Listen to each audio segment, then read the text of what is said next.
Bismillahirrahmanirrahim. Assalamu alaikum students. This is going to be fifth lecture from unit 2, that is computational thinking and algorithms, and the topic we are going to cover in this lecture is 2.1.3 planning and developing a computational artifact. So the agenda of today's lecture is to cover page number 75 and 76 of your textbook, in which we will talk about the planning and developing a computational artifact. So before jumping to the main topic, let's talk about a very simple phrase, that is दिल लगा के पढ़ो during test. मेरी सब students को जो मेरा lecture सुन रहे हैं उनको ये एडवाइस भी है कि आप अपने हर टेस्ट को, चाहे वो किसी भी सब्जेक्ट का हो, बहुत सीरियस लिया करें और उसको बहुत दिल लगा के प्रिपेयर किया करें to score very good marks in your final exams as well. So दिल लगा के पढ़ो during test. दिल का जो first alphabet है D, it will help you out to memorize the very first step regarding the planning and development phase of a computational artifact. And very first step is define the problem. L goes for list inputs and outputs.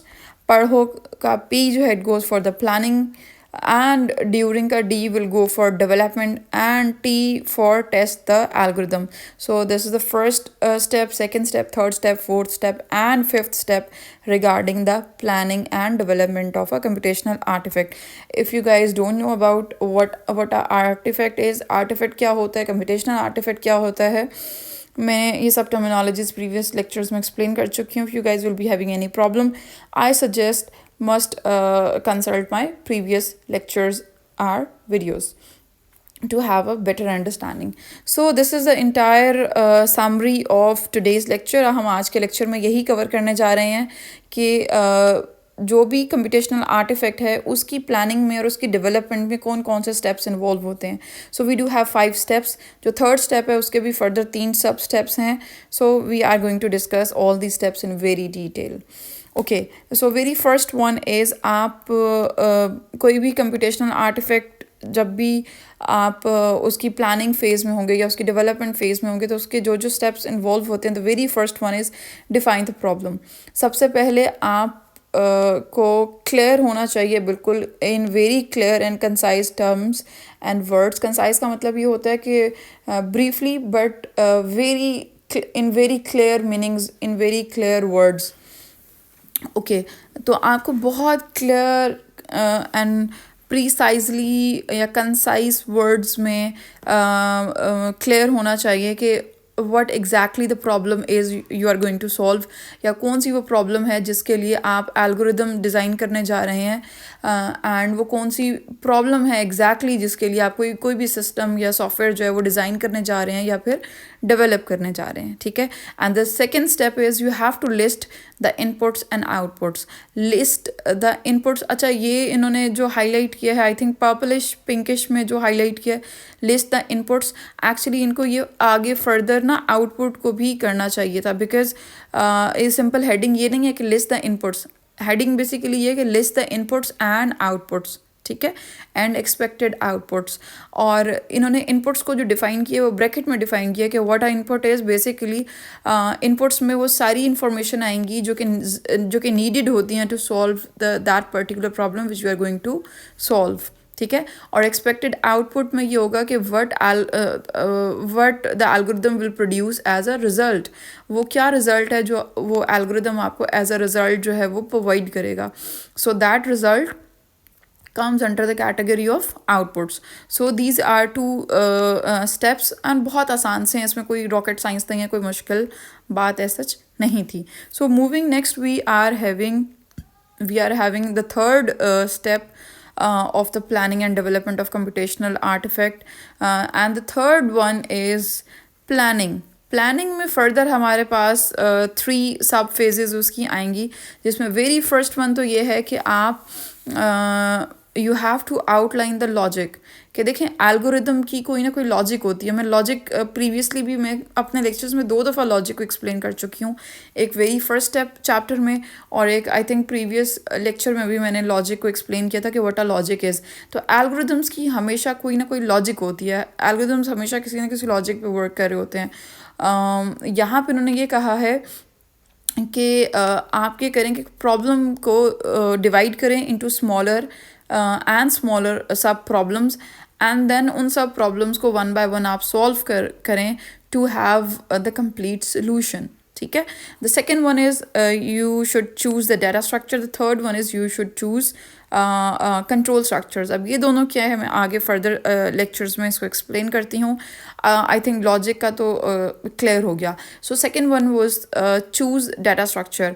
Data structures basically किस लिए होते हैं मैं यहाँ पे ये explain करूँ. आप फर्दर प्रोग्रामिंग भी पढ़ेंगे. प्रोग्रामिंग में डाटा स्ट्रक्चर्स यूज़ होते हैं, और data structures basically the storage of data के लिए होते हैं. ठीक है. That's a storage for the data. ठीक है. देखें, डाटा तो बेसिकली किसी भी प्रोजेक्ट की बैकबोन होती है. जो सबसे इंपॉर्टेंट चीज़ होती है दैट इज़ द डाटा. ठीक है. आपके जिस तरह मोबाइल आप यूज़ करते हैं, मोबाइल का डाटा इज़ वेरी इंपॉर्टेंट. कभी आप देखें किसी का मोबाइल मिसप्लेस हो जाए या किसी का मोबाइल कोई भी इशू आ जाए, तो आपको सबसे ज़्यादा जो आप वरिड होते हैं मोबाइल से ज़्यादा आपके लिए इंपॉर्टेंट वो डाटा होता है. इसी तरह कोई भी कंपनी है, कोई भी ऑर्गेनाइजेशन है, फॉर एग्जांपल नादरा की एग्जांपल ले लें, तो सबसे ज़्यादा इंपॉर्टेंट जो नादरा के लिए दैट इज़ द डाटा. ठीक है. तो यूज़र्स के डाटा को वैसे भी बहुत कॉन्फिडेंशियल रखा जाता है. That is the most important thing. That is the most. ठीक है, जो भी बात होगी डाटा की. Moving next, we are having data structure. So data structure जो होता है वो बेसिकली डाटा को सेव करने के लिए होता है, डाटा को ऑर्गेनाइज करने के लिए होता है, एंड आपने डाटा को किस तरह से रिट्रीव करना है, उसकी कैसे उस पर प्रोसेसिंग परफॉर्म करनी है, उसके बाद डाटा को आपने दोबारा कैसे जो है वो स्टोर करना है, तो डाटा की अपडेशन वगैरह everything is related, and this is kind of a storage for data. ठीक है. अच्छा, अब यहाँ पे मैं आपको एक्सप्लेन करती हूँ कि हमारे पास we do have different types of data structures. We do have arrays, stack, queue. अब ये मैंने 3 बहुत सिंपल से डाटा स्ट्रक्चर्स यहाँ पे इनलिस्ट किए हैं, चूँकि ये आपकी बुक में थी. ठीक है. अब इसके बाद जो है वो चॉइस ऑफ डाटा जो है वो कौन सा डाटा स्ट्रक्चर आप अपने प्रोजेक्ट में यूज़ करेंगे for the algorithm, and then for the development of that algorithm in some programming language. It depends on कि उसके मेरिट्स एंड डीमेरिट्स क्या हैं. मेरिट्स एंड डीमेरिट्स का मतलब ये है कि क्या एडवांटेजेस हैं, क्या डिसएडवांटेजेस हैं. ठीक है. क्या ड्रॉबैक्स हैं. तो उसी की बेसिस पे जो है वो हम किसी डाटा स्ट्रक्चर को चूज़ करते हैं. मैं बहुत इसकी सिंपल सी एग्जांपल दे दूँ. आपके बेडरूम में कबर्ड जो होती हैं, ठीक है, डिफरेंट साइज़ के ड्रॉर्स होते हैं, डिफरेंट साइज़ की कबर्ड जो होती हैं. ठीक है. फॉर एग्जांपल यहाँ पे मैंने टॉप पे इमेज भी शो की है. अब जो शू रेक है या जो शूज़ की प्लेसमेंट के लिए जो स्पेस है, जो स्टोरेज है, that is meant for the shoes. ठीक है. अब ये तो नहीं है कि जो हैंगिंग क्लोथ्स हैं आपके वहाँ पे आपने जूते रखे हों, ऐसे तो नहीं हो सकता ना.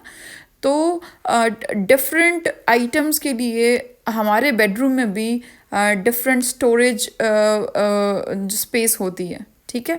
इसी तरह किचन की एग्जांपल ले लें. किचन में भी आप ये देखेंगे कि किचन में भी we do have different jars, we do have different shelves for the storage of different items. बिल्कुल इसी तरह से डिफरेंट तरह के डाटा को स्टोर करने के लिए एक तो हमारे पास डाटा की टाइप्स भी डिफरेंट होती हैं, एंड इसके अलावा जो है we do have different data structures. ठीक है. इतनी सी बात अगर आपको समझ आ गई है, वेल एंड गुड. बाकी का इंशाल्लाह मैं थर्ड लेक्चर में जब डिटेल में आपको करवाऊँगी प्रोग्रामिंग, इंशाल्लाह I will explain there more in detail. ठीक है. तो हम फिर डाटा स्ट्रक्चर को जो चूज़ करते हैं वो हम किसकी बेसिस पे करेंगे, on the basis of advantages and disadvantages and as per the requirements of the project. Okay, the next was choose control structures. So control structures basically determine करते हैं the order of program execution. ठीक है. अब जो program execution है वो sequential manner में होता है नॉर्मली. कंपाइलर जो आपका जो कोड है, जो प्रोग्राम है, वो जो एग्जीक्यूट करता है वो सीक्वेंशियल ऑर्डर में कर रहा होता है. अब जो आपके पास डिफरेंट तरह की स्टेटमेंट्स आती हैं. The very first one is control structures में 2 तरह की स्टेटमेंट्स यहाँ पे हम कंसीडर कर रहे हैं. The first one is skip statement, the second one is repeat statement. ठीक है. अब स्किप स्टेटमेंट जो है वो इन्होंने यहाँ पे मेंशन किया है कि we do have skip statement में बेसिकली कंडीशनल स्टेटमेंट्स आ जाती हैं। कंडीशनल स्टेटमेंट्स में हम बिल्कुल पढ़ेंगे, इफ़ एल्स वगैरह वो स्टेटमेंट्स आ जाती हैं। और जो कोई भी काम अगर आपने रिपीट करवाना होगा, तो अगर आपने रिपीटिशन करवानी है किसी भी स्टेटमेंट की, तो उसके लिए वी यूज़ लूप्स। अब लूप्स का क्या उसका कॉन्सेप्ट है या आप स्किप कैसे करते हैं, वो मैं आपको एक बहुत छोटी सी एग्ज़ाम्पल दे देती हूँ। फॉर एग्ज़ाम्पल, अगर आप में से अगर कोई आईफोन यूज़र है या जो उनको ये है कि इनिशियली हमारे पास एक पास कोड आता है, अगर आप रॉन्ग पास कोड इंटर करते हैं तो आपको वो कहता है incorrect pass code, please try again, क्या please enter the pass code again. So I think कुछ नंबर ऑफ़ अटैम्प्ट्स होती हैं जो कि आपको आईफोन जो है वो प्रोवाइड करता है। तो that is done basically in a repeat manner, ठीक है।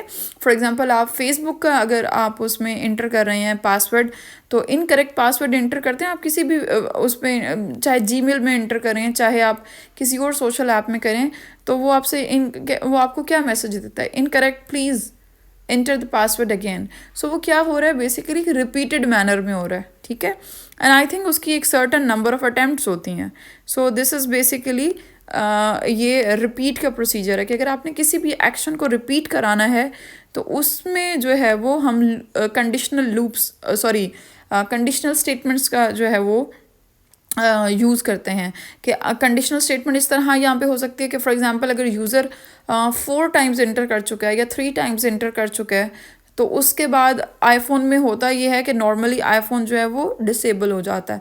नंबर ऑफ़ अटैम्प्ट्स मुझे यहाँ पे क्लियर नहीं आइडिया उसका, बट यह है कि आफ्टर सर्टन अटैम्प्ट्स जो है वो क्या होगा, आईफोन डिसेबल हो जाएगा। मींस वो जो एक रिपीटिशन में चल रही थी, जो एग्जीक्यूट कर रहा था एक सर्टन ब्लॉक ऑफ स्टेटमेंट्स को, वो क्या करेगा कि जैसे ही वो कंडीशन मीट हुई कि अगर 3 अटैम्प्ट्स हो गई, तो क्या करो, इसको उस जो स्टेटमेंट ऑफ एग्जीक्यूशन है उसको स्टॉप कर दो, उसको उस लूप से बाहर निकाल दो।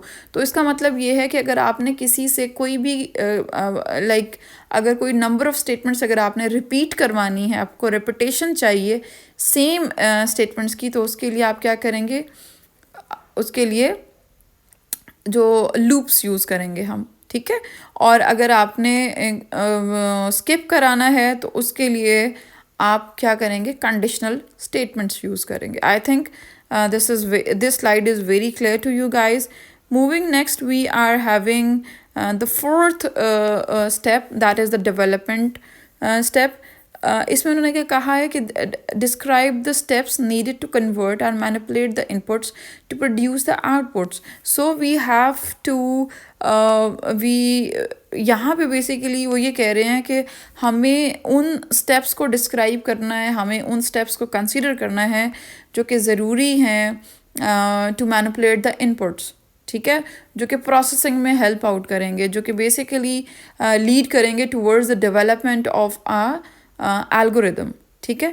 Start at a high level first and keep refining the steps until they are effectively computable operations. अब इन्होंने ये कहा है कि बेसिकली सारी बात, आप स्टार्ट तो बेसिकली सिंपल सा स्टार्ट लेंगे, then start at a high level first and keep refining the steps. देखें, कोई भी आप डेवलपमेंट या कोई भी आप उस फेज़ में जब आते हैं, तो इनिशियली जब आप उसको स्टार्ट करते हैं, उसके बाद विद टाइम उसमें कुछ इम्प्रूवमेंट्स आती जाती हैं।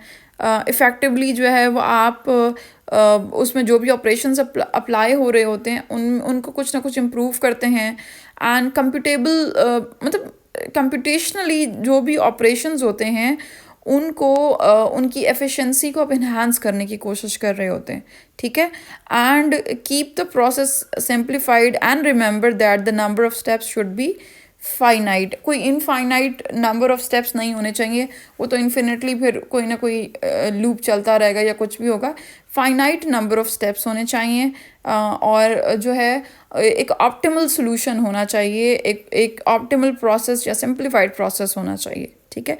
The last the step is test the algorithm. जब आपका एल्गोरिदम की डेवलपमेंट भी कंप्लीट हो जाती है, उसके बाद आप एक ड्राई रन करते हैं एल्गोरिदम को। आप कुछ ना कुछ डेटा सेट देते हैं एज एन इनपुट्स, एंड आप उस एल्गोरिदम को टेस्ट करते हैं कि either that algorithm is giving you the expected results or not to solve that particular problem जिसके लिए वो एल्गोरिदम जो है वो डिज़ाइन किया गया। So these are 5 steps to plan and for the development of a computational artifact. I hope a lecture clear hoga. In case of any question, you guys are most welcome to drop your words in the comment section, and in case of contact, you guys may contact me through my WhatsApp number and through the email address I have mentioned in the slide. So stay tuned, keep learning, keep growing. We'll see you in the next lecture, inshallah.